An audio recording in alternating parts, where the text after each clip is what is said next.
All right, last company we're going to dive into here too is Toll Brothers. They are a home builder. They also did report earnings last week. They had a nice report here. They had $3.50 in earnings per share on $2.74 billion in revenue. That beat estimates of earnings per share of $2.83, and then revenue was looking at $248. So again, a nice quarter for Toll Brothers. People are definitely still, as we talked about, buying houses out there. Toll Brothers, they build houses. Toll House makes cookies. Yep.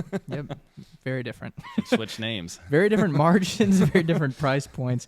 And one thing, too, that shocked me about home builders, kind of talking about the real estate market, is right now, the median price of a new home is currently less than 1% higher than the median price of existing properties.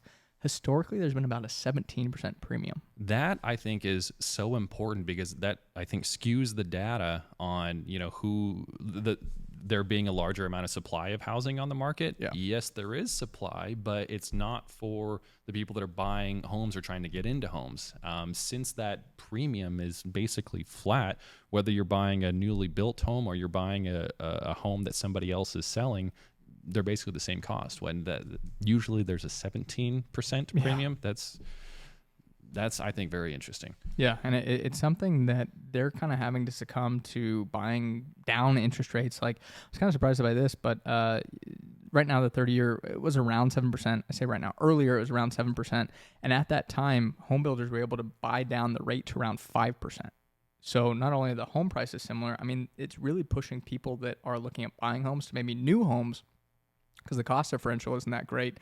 Plus, you get a lower mortgage rate. I think that I've had a bunch of clients that have come into things like that, and I think it's so interesting because if I was buying a house, which I have bought a house, but if I was buying a new house, I would not want the builder to apply the money that I'm paying for that house to buy down the rate. I'd rather just because you can adjust it down the road. Yeah, because you can refinance. Yeah. So why, at the end of the day, the builder is buying down the rate, but who's paying the builder? The buyer. Yeah. So I know that's going on a lot, and I don't agree with it. I think it's dumb.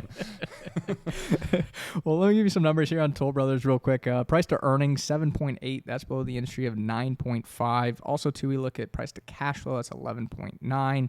I'm going to jump to the balance sheet since we're running low on time. Current ratio, 4.2. Debt to equity is 0.4. Balance sheet's very strange for home builders. But looking at the current price here is $104.25, 52-week high, $169.52, and the low, $86.67. See, year-to-date, the stock is down about 16.9%, but again, a 5-year return, 242%. So home builders, they've been on fire, and the hard part with these is valuing them.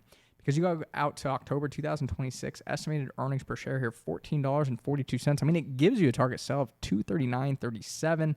Forward PE is under 7.5 times, but this is such a cyclical industry, and our home builder is going to start running into more and more issues where those margins get further compressed, and now it justifies that valuation. So, interesting company. I'd say be careful of it. But thank you for joining us for the Smart Investing Show today. It is for informational purposes only and should not be used as investment advice. If you are looking for more financial information, be sure to check out our newsletter. You can sign up for that by going to smartinvesting2000.com or check us out on YouTube. Go to the Smart Investing Show, find some other great content there as well. Thanks again for joining us. We will be back here at the Smart Investing Show next week.